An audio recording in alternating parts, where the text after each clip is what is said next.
Hey guys, Noel here, and it is Wednesday, and we got a little bit of free time on our hands. I thought it'd be fun for us to do a video game review for the video game section of the Noel Comics YouTube channel. You know, back in the mid-2000s, I hopped on eBay, and I bought the very cool Cosmic Fantasy 2 on the TurboGrafx CD right here. Quality game with very, very disturbing box art. Look at that cat. That cat's got some issues there. Anyway, this game is awesome. We reviewed it on the Noel Comics YouTube channel a while back, and even more recently, we reviewed Cosmic Fantasy 1 on the Noel Comics YouTube channel. Now, Cosmic Fantasy 1 came in the digital Cosmic Fantasy collection on the Nintendo Switch, and so I was like super psyched to play Cosmic Fantasy 2 on the Switch because this was going to be a more accurate translation. Working Designs is great, but they also are known for going a little bit too far with the liberties that they take in terms of difficulty scaling, renaming characters, things like that. So this was going to be a version of Cosmic Fantasy 2 without the renaming, with the original Japanese voice actors and Japanese music. So super psyched to play this. We're going to review this today and see, you know, is it better than the Working Designs version? Is it worse than the Working Designs version? What's the deal with it? It's Cosmic Fantasy 2 on the Nintendo Switch, and we are going to review it right now. Okay, so here we have it. This is the Cosmic Fantasy collection for the Nintendo Switch right here. And you can see the character designs here are much, much nicer than the American redesigns on the TurboGrafx package. No offense to the artist who did that. I mean, God bless, but I much prefer the Japanese anime aesthetic here. And you'll also notice that we have Japanese vocals in this version, and it comes with Cosmic Fantasy and Cosmic Fantasy 2, which is what we're going to be playing today. Now, the cool thing about Cosmic Fantasy 2 is, you know, you might think it's its own self-contained story, but it will, about halfway through the game, have the Cosmic, well, maybe about like 75% through the game, the Cosmic Fantasy 1 characters will hop in and aid the characters of this game, which is, I think, a really exciting way to tell a story, is when you have seemingly, you know, things are plodding along, you think you know the world you're in, and then all of a sudden it's like, oh, hey, I know these guys, this is really cool, and you get, you know, a really cool tie-in to a previous game that you've played, and it, you know, really does add to the excitement factor. Now, one thing that makes Cosmic Fantasy games so noteworthy is their inclusion of anime cutscenes, and this really was the most eye-catching part of the game here, was the cutscenes and the really cool character designs. I mean, this was very much like you were playing an anime. It was a really awesome synthesis of like 80s anime, OVA, and JRPG. So, you know, games like Dragon Quest and even awesome sci-fi RPGs like Phantasy Star, they didn't have this, you know. So this was giving you the anime RPG experience in a very, very noteworthy way that distinguished itself from its rivals here. And another cool thing about this version of the game, you can see it's subtitled, you can hear Japanese voice actors, is, you know, you actually get the subbed version rather than the dub. And, you know, Working Designs, I mean, Victor Ireland, I mean, he worked his ass off, and, you know, he definitely did do fantastic localizations to make the games just flow like water. This is one thing I got to tell you about this game. This is a huge flaw in this game. If you start a new game, it will wipe your progress. So I, at one point, accidentally started a new game and lost my progress. Now, thank God I had the Nintendo Switch in airplane mode, so it didn't actually undo the cloud data. But you have to be very careful. So I always recommend saving your game on both the Data 1 and 2 slot, just in case, because it is not going to be fun this is a grind heavy game, and you're busting your ass leveling up your guys and stuff like that, and then you accidentally hit the wrong thing, and some stupid douchebag on a message board is like, oh, treat yourself to a replay of the game, and it's like, fuck you, man. So anyway, I'm sorry to swear, but I hate people like that. They're just morons and scumbags. Anyway, one thing I love about this game is the chibi sprites. They're very expressive. You get big eyes. This is like one thing that was always so awesome about PC Engine and TurboGrafx is the big expressive sprites.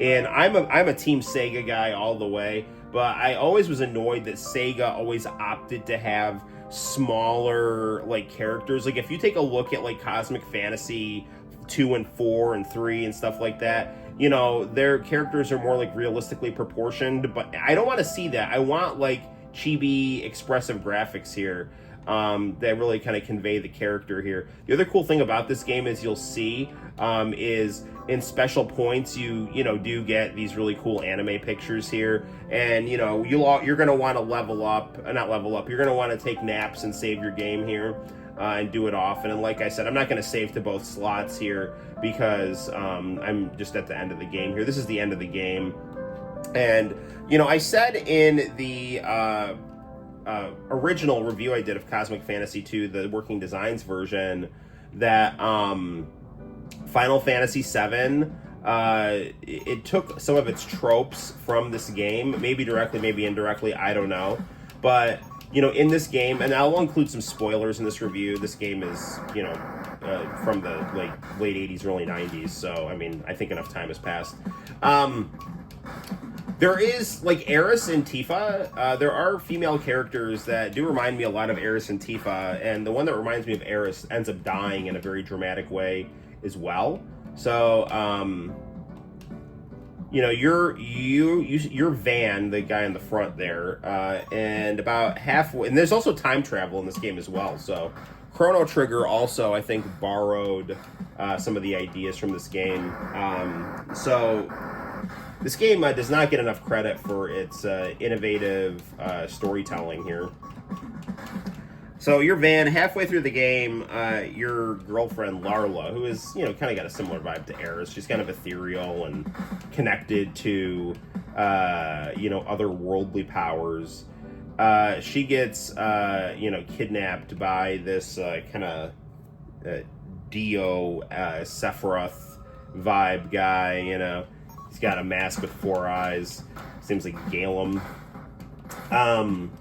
He, wants her because she has this otherworldly power, and, Larla's your girl, right? So, you can't beat Galem, and he chucks you 20 years in the future, just to torture you to see the world that he rules over, because he knows he's gonna, with this power, he can take over the world, and he does.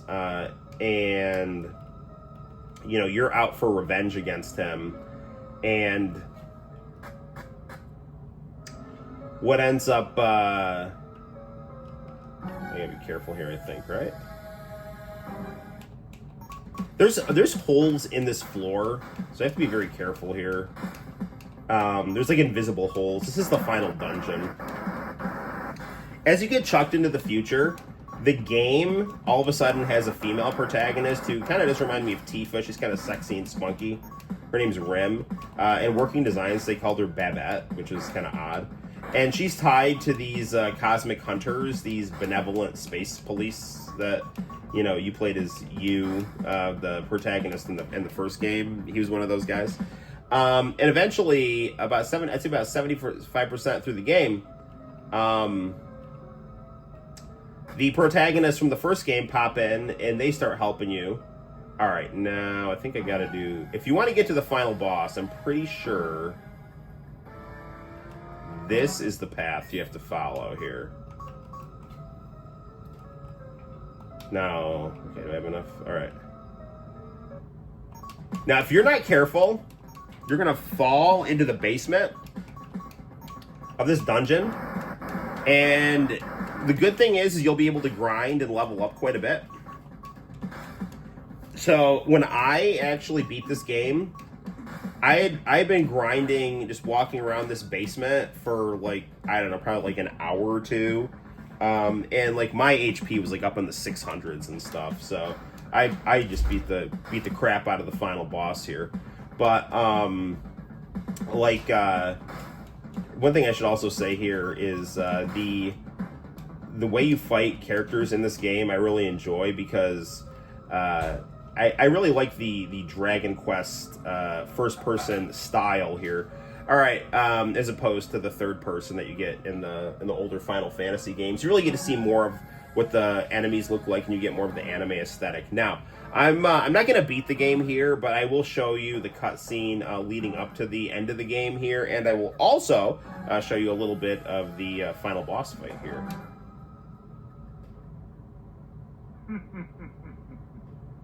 久しぶりだな、バン。もっともお前にとってはそう長い時間でもない。Great character design, sir. I love the artwork in this game. His name is Garm. I think I call him Galen. 欲しいと思ったものは必ずこの手に入れてきた。ザーラの与えてくれた力は素晴らしい。不老不死の命と暗黒魔法の力。この二つがあれば不可能なことなど何一つない。私はこの力を使って全銀河の支配者となるのだ。そんなことはこの僕たちの命に変えてもさせはしない。銀河はそこに生きる全ての人たちのものよ。そうよ。その自由を奪うなんて。Nice manga style paneling right there. 俺は絶対に貴様を倒す。ラーラのために。そしてこのイデアに住む全ての人々のために。All right, so final boss time here. So we have Larla's pendant here. So if we destroy it, it will destroy his immortality and give us the ability to beat him. And when you get to the final major boss type characters here, you get much larger sprites that you deal with here. I recommend when you're fighting high stakes bosses like this, always have at least one healer here. And, you know, you get different spells. Now, I will say this here. The spells, you don't always know what they do. You can go to a digital manual here and see kind of a breakdown. The first game did not have that, and it was pretty annoying here. All right. Now, I'm not anywhere nearly as leveled up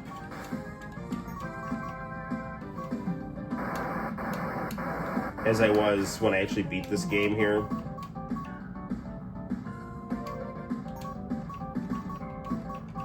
So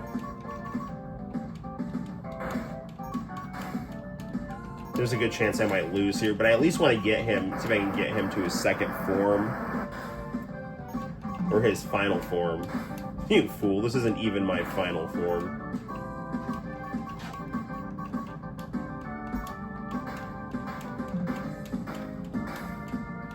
Nice exciting music as we shift to the boss.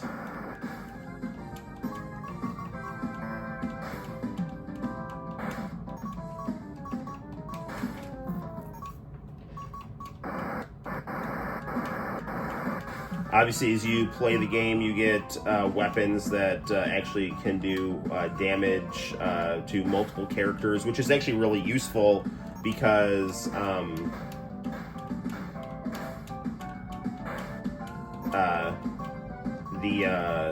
it makes the grinding go faster. Part of the trope of this game, too, you do get the kind of pretty space girls and relatable, humble protagonists. In typical RPG fashion, they tend to come from some backwater town and get thrown into all kinds of galactic excitement here.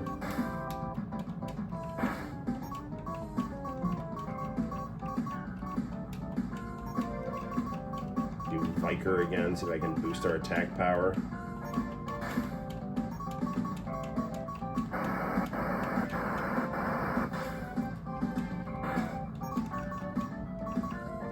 What kind of magic do I have here? What is Lizdome 3?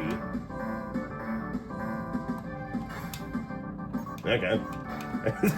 It sounds like it sounds like a movie I'd watch. Lizdome 3, The Listening.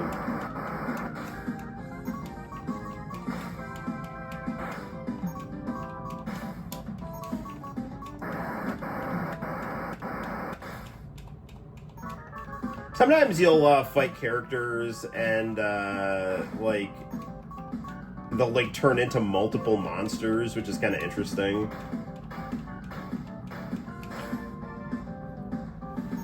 So like you'll see some bad guy and it'll be like just like you're like, oh, you've discovered I'm actually evil. And they like turns into 3 monsters. Who knew the pendant had such power? However, this is not over yet. Witness the terrific power of dark magic. Garam is transforming. And there is his final form, so, you know, he's all kinds of not good there. What does Geosis do? No effect. Okay. One thing that's kind of annoying is, see, like, you don't know what everything does here. It's just not really well explained all the time.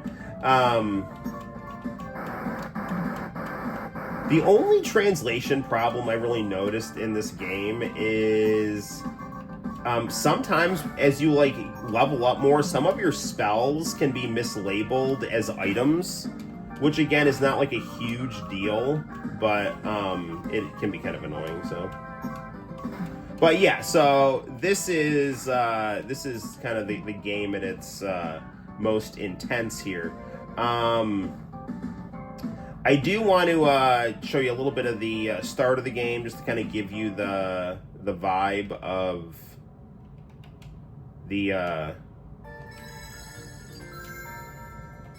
more I guess low-key parts of the game.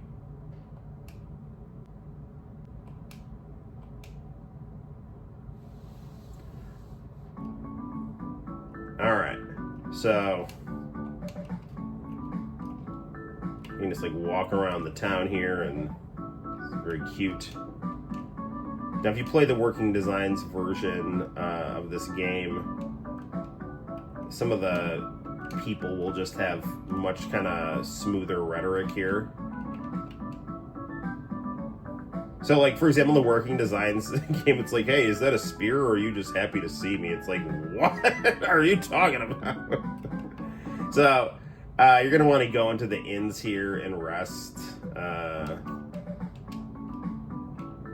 You can also go here in these towns and get some tools here. Obviously, you get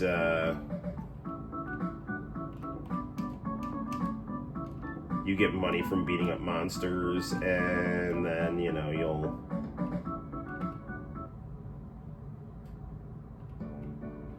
want to take a little stroll here over to your tree you had with your sweetheart.